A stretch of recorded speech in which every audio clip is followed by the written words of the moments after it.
Hi friends, welcome to your own channel success pathway. तो friends, ये आप देख रहे हैं, ये भी एक केसलेट डीआई है जो आज मैं आप लोगों को सॉल्व करने वाला हूँ।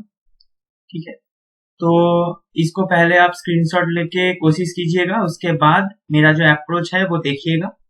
इससे आपको बहुत कुछ सीखने को मिलेगा कि केसलेट डीआई कैसे बनाते हैं। और ये एक क्लार्क मेंस लेवल का केसलेट डीआई है। ठीक है, तो चलते हैं, स्टार्ट करते हैं इसको और देखिए कि कैसे इसको बनाते हैं। ठीक है, तो पहले देखिए कि क्या बोला गया है यहाँ पर।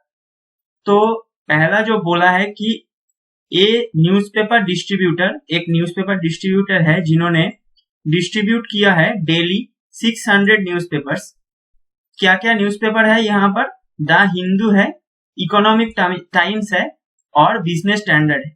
ये जो तीन न्यूज़पेपर है, ये तीन मिला के कितना हुआ है? 600। ठीक है, और कितना बिल्डिंग है यहाँ पर? P, Q, R और S।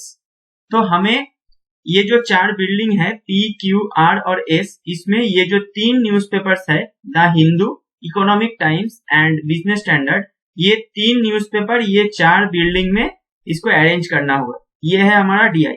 तो इसके लिए एक चार्ट पहले बनाना होगा, उसके बाद मैं आपको पुट करके एक एक करके दिखाता हूं कि कैसे इस डीआई को सॉल्व करते हैं। ठीक है, पहले मैं चार्ट को बना लेता हूं। तो फ्रेंड्स, ये जो चार्ट है मैंने बना लिया है। तो अभी स्टार्ट करते हैं डीआई बनाना। क्या बोला है एक एक करके देखते हैं। क्या बोला है पहले? द नंबर ऑफ ईटी यानी कि Economic Times distributed in building P यानी कि ये वाला box is same as number of BS distribution in building Q. BS Q यानी ये वाला बॉक्स और ईटीपी यानी ये वाला बॉक्स। तो ये दो जो न्यूज़पेपर, इसमें जितना न्यूज़पेपर दिया है इसमें भी उतना ही न्यूज़पेपर दिया है। तो हम मान लेते हैं कि इसमें x number of newspaper distribute किया है, तो ये भी x हो जाएगा। तो हम इसको x लिख देंगे। उसके बाद क्या बोला है? The number of the Hindu distributed in building S यानी कि ये वाला is 30 less than the number of ET distributed in the same building। यानी कि S में ET जितना देगा उससे द हिंदू 30 कम देगा। ठीक है, तो ET को हम मान लेते हैं Y। तो ये कितना हो जाएगा? Y minus 30। ठीक है, उसके बाद क्या बोला है? उसके बाद बोला है he distributes equal number of newspaper in each building. यानी कि ये जो 600 पेपर है वो इक्वल नंबर चार बिल्डिंग में वो दिया है। तो P में जितना, Q में भी उतना, R में भी उतना और S में भी उतना। तो हर एक बिल्डिंग में कितना कितना न्यूज़पेपर गया है वो निकालने के लिए जो टोटल न्यूज़पेपर है यानी कि 600, उसको हम 4 से डिवाइड कर देंगे क्योंकि चार बिल्डिंग है। तो हर एक बिल्डिंग में कितना न्यूज़पेपर जाएगा? 600 बाई 4 यानी कि 150। ठीक है, तो P में हम यहाँ पर लिख देंगे 150, Q में भी 150, R में भी 150 और S में भी 150। ठीक है, तो ये हो गया। उसके बाद क्या बोला है? And total number of the Hindu distributed in building R यानी कि ये वाला is same as total number of the Hindu distributed in building Q and S together. तो क्यू में हम मान लेते हैं कि Z number of the Hindu उन्होंने डिस्ट्रीब्यूट किया है। तो आर में कितना किया होगा? क्यू में ये जो जेड है और एस में ये है y माइनस 30। तो क्या बोला है? आर में ये और ये मिला के जितना होगा वो डिस्ट्रीब्यूट हुआ है। तो यहां पर हम लिख देंगे y माइनस 30 प्लस जेड।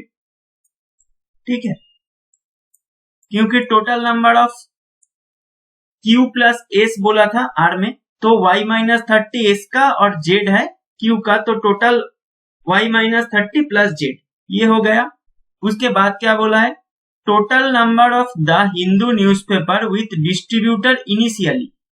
इसका मतलब डिस्ट्रीब्यूटर के पास एकदम पहले, डिस्ट्रीब्यूट करने के पहले द हिंदू कितना था? जितना था इकोनॉमिक टाइम्स उससे 20 ज्यादा था। 20 मोर देन बोला है, 20 more than total number of Economic times.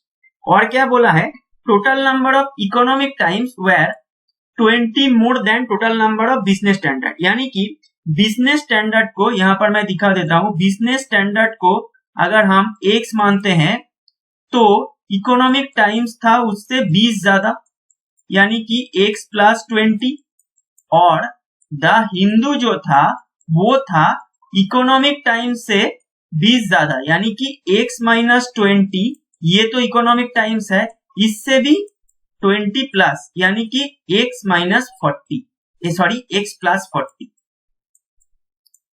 तो अभी हमें पता है कि टोटल न्यूज़पेपर कितना है, वो है 600। तो ये है x प्लस 20 और ये है x प्लस 40। इन तीनों को अगर हम प्लस करेंगे तो 600 आ जाएगा। तो इससे हमारा x का वैल्यू आ जाएगा, तो वो हम निकाल लेंगे। तो x प्लस x यानी कि 3x, और यहां पर है 20 और यहां पर है 40 यानी कि 60। तो ये जो टोटल है इसका वैल्यू कितना है, 600, ये हमें पता है। तो 3x का वैल्यू कितना आ जाएगा, 600 माइनस 60 यानी कि 540। तो 3 से 540 काट देंगे तो कितना आएगा, x का वैल्यू आएगा 180। तो यहां पर हम लिख देंगे, यहां पर x आया था तो x का वैल्यू 180 आ गया, और यहां पर भी x का वैल्यू 180 आ गया। तो ये हमें पता चल गया, ठीक है। तो यहां पर भी हम लिख देंगे द हिंदू जो आया था, पहले बिजनेस स्टैंडर्ड को लिखेंगे। बिजनेस स्टैंडर्ड टोटल कितना है, 180 है। सॉरी, एक गलती हुआ है, ये हम x यहां पर तो दूसरा वाला लिखे थे, ये तो हम पहले लिखे हैं x, इसको हमें a मान लेना चाहिए, ठीक है। तो इसको हमें क्या मानना चाहिए, ये a मान लेना चाहिए। अगर इसको हम a मानेंगे तो ये हो जाएगा a प्लस 20, और ये हो जाएगा a प्लस 20 यानी कि इकोनॉमिक टाइम्स प्लस 20 यानी कि a प्लस 40, ठीक है। ये सिर्फ x के जगह पे हमें a मान लेना चाहिए, क्योंकि ये वाला जो बॉक्स है उसका वैल्यू मैंने पहले ही x मान के चला था। तो ये जो है पूरा जो है वो तो x नहीं हो सकता, तो उसको हमें a मान सकते हैं आप, ठीक है। तो ये जो 3x प्लस 60 था ये हो जाएगा 3a प्लस 60, यानी कि ये a का वैल्यू होगा 180। ये a क्या है, बिजनेस स्टैंडर्ड है। तो बिजनेस स्टैंडर्ड का टोटल बिजनेस स्टैंडर्ड कितना होगा, 180 होगा। तो टोटल बिजनेस स्टैंडर्ड 180 यानी कि टोटल इकोनॉमिक टाइम्स कितना होगा, उससे 20 ज्यादा, यानी कि टोटल इकोनॉमिक टाइम्स हो जाएगा 200। और टोटल द हिंदू कितना होगा, इकोनॉमिक टाइम्स से भी 20 ज्यादा, यानी कि 200 प्लस 20 यानी कि 220। तो टोटल कौन सा न्यूज़पेपर कितना टोटल पहले था वो हमें पता चल गया। ये हम इरेज कर देंगे क्योंकि x का वैल्यू अभी नहीं मिला है हमें, ठीक है। एक सेकेंड,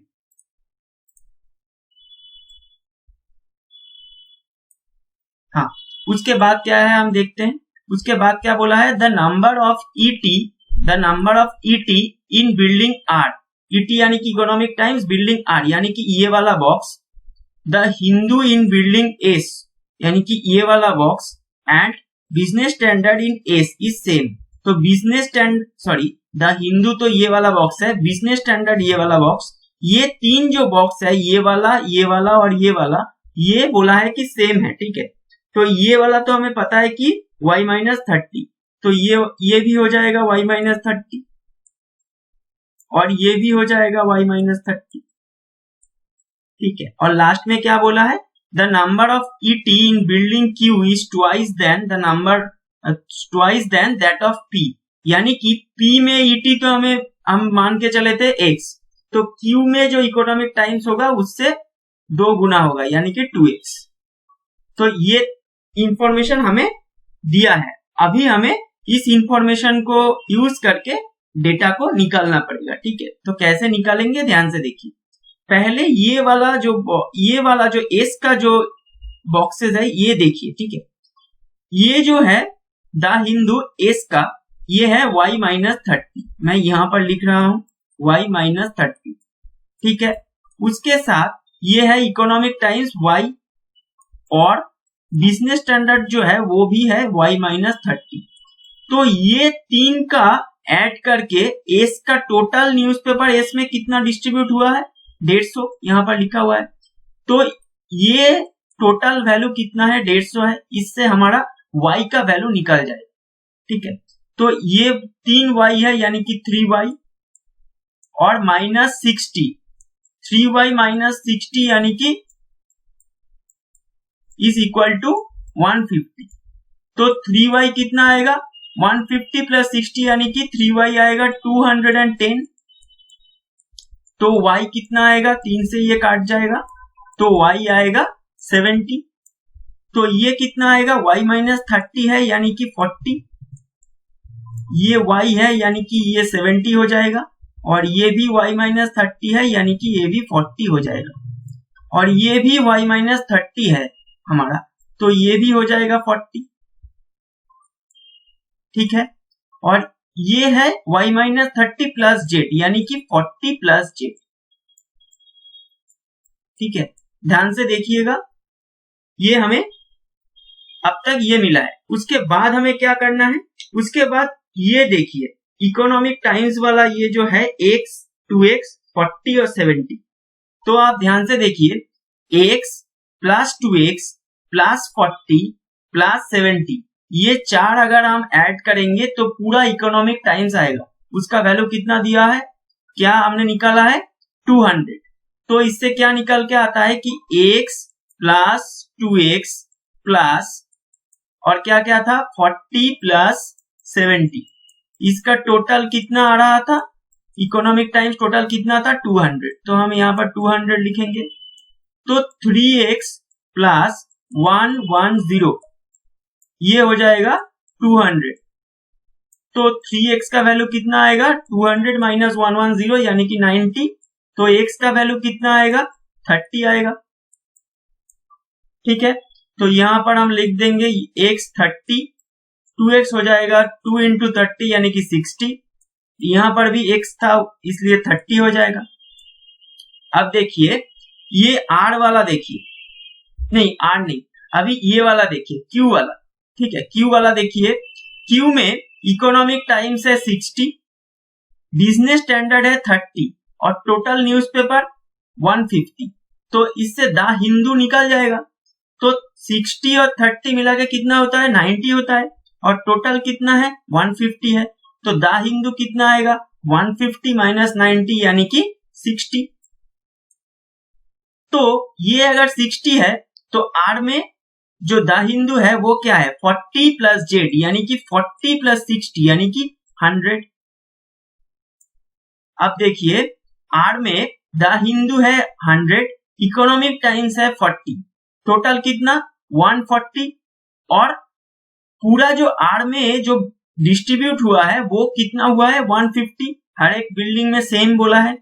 तो 150 से अगर हम 140 माइनस कर देंगे तो हमारा बिजनेस स्टैंडर्ड कितना r में दिया है वो निकल जाएगा। तो 150 से 140 जाएगा तो कितना होगा 10। तो r में बिजनेस स्टैंडर्ड कितना दिया है 10। अब ये जो बिजनेस स्टैंडर्ड वाला है ये देखिए टोटल बिजनेस स्टैंडर्ड कितना है 180 है।